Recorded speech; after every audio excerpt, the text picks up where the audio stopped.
This lecture will start the section on particle equilibrium. And to begin particle equilibrium, we're going to start with the simpler case when we are in 2 dimensions.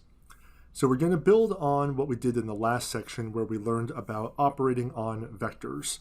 Specifically for now, we're going to look at adding and subtracting vectors together.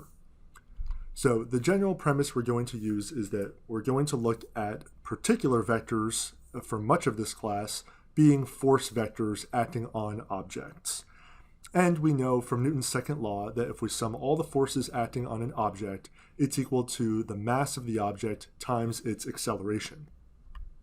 And notice the notation here, we are summing forces, the force vectors, in 2 dimensions. Our vectors can have x and y components, and in 3D it could have x, y, and z components, equals mass. Mass is a scalar quantity times acceleration. Acceleration is a vector quantity. It has a magnitude and direction. So if we sum all the forces acting on the object, it's equal to its mass times its acceleration. We know this from Newtonian physics. Now, specifically in this class, in statics, we are primarily looking at objects that are in equilibrium, or static equilibrium. And that means, by definition, an object in equilibrium is not accelerating. Thus, we know that if an object is not accelerating, its acceleration vector must be the 0 vector. So we can actually simplify the right-hand side, because the mass times the 0 vector is just going to be the 0 vector. So we know if an object is in equilibrium, when we sum all of the forces acting on our object, we are going to get the 0 vector. Now, if we think back to what we did in the previous section, we were adding a bunch of vectors together, sometimes force vectors, sometimes other types, but we added a bunch of vectors together and we were searching for the resultant vector. When we're in equilibrium, our job actually becomes a little bit easier because we know beforehand, objects in equilibrium, their resultant vector is the 0 vector. So we kind of know the answer before we even start, that once we add all of our force vectors together, it has to equal 0, the 0 vector. So that's going to be 0i plus 0j plus 0k. So we have this vector equality of sum forces equals 0. The way we're going to be implementing it in this course, there are other approaches, but the way that I'm going to address really every problem that we do is I'm going to break this one vector equation into 2 independent scalar equations.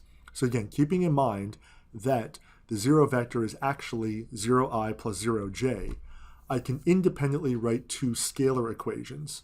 So if I add up all of the x components of forces that are acting on my object, that has to be 0. Really what I'm picking out here are just the I components of that vector equation. That's equation number 1. Independently of that, that guarantees that the acceleration in the x direction is 0. As a second equation, really if I take that vector equation and I pick out all the j components, the sum of the forces in the y direction, or the y components of all the forces, also must equal 0. And this will guarantee that the y component of the acceleration is 0 as well. So really if we take these 2 scalars, we can go back to the vector form, because this is really just saying that the I component of the resultant vector must be 0, and the second equation says the j component of the resultant vector has to equal 0. So if both of these equations are true, that means our object is not accelerating, and thus it's going to be in static equilibrium. We'll see in subsequent examples where are these forces coming from, how are we calculating them, but this is really the basic equations that are going to start the static equilibrium type of problems. Summing forces equaling 0. Now we're going to extend this a little bit later into 3 dimensions. It'll still be true that the x and the y components have to be 0, but once we're in 3 dimensions, we also have to consider the z component. But we'll save that for later. Now, for now, as this title says of the topic and of this subsection, we are only looking at what we call particle equilibrium. So when can we treat something as a particle? What is a particle? So specifically, when we're talking about particle equilibrium, there's conditions for something to be a particle. So 1, all of the forces that are acting on our object must be what we call concurrent. That means that the lines of actions of all of these forces must intersect at a common point. And furthermore, that common point has to be the center of mass of the object in question that's going under these forces. So if that's true, all forces are concurrent, acting at one point or coinciding at one point, and that point is the center of mass, then we can treat our object like a particle. So what's the advantage here of being able to treat an object as a particle? Well, if it's a particle, we don't have to worry about rotations in the object. We're going to deal with rotations later in what we call rigid bodies. A rigid body is basically an object where this is not true. Not all the forces acting on it are concurrent, and or they might all be concurrent but not acting at the center of mass. If that's the case, we have to use rigid body equilibrium, and that's a little bit more complicated. But for now, all the objects we're going to look at, this is going to be the case. All forces are concurrent and act at the center of mass, and thus we can treat it as a particle.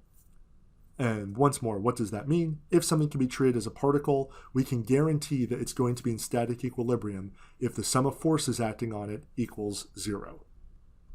So once we can establish that an object we want to analyze can be treated as a particle, how do we actually go about solving these problems? And we're going to see what are the types of unknowns we're looking at. Typically, we want to know what we call reaction forces that are guaranteeing that our object is remaining in equilibrium. So really, it's going to go from a question of what's the right-hand side, like we looked at the last section, to we already know the right-hand side is going to be 0. What's actually on the left-hand side? So what we're going to be starting with our objects in order to solve for what are the forces that actually act on this object to guarantee equilibrium is we're always going to be starting by representing our object or our situation as a free body diagram. So a free body diagram is going to be a very specific diagram that is going to be useful to us in step number 2. We're going to use the free body diagram we draw to generate the equilibrium equations. That's equation 1 and 2 here. And these are going to be, again, derived just from looking at the picture that we've established in step number 1. These equilibrium equations, and maybe some other equations if we have springs or some other complications, are going to be a set of algebraic equations. And then step 3, we're going to take the equations that we've generated. We're going to make sure we have the same number of unknowns as we have equations. And then we're going to solve the simultaneous equations for all of the unknowns that we have. For this course, usually we're going to have these solvable systems, so same number of equations as linearly independent equations as unknowns. And everything is going to be linear, so there's going to be a unique solution to the equations that we generate. In general, that will not be true. We can have more complicated types of problems where we have nonlinear equations, but for this course, almost everything is going to remain linear.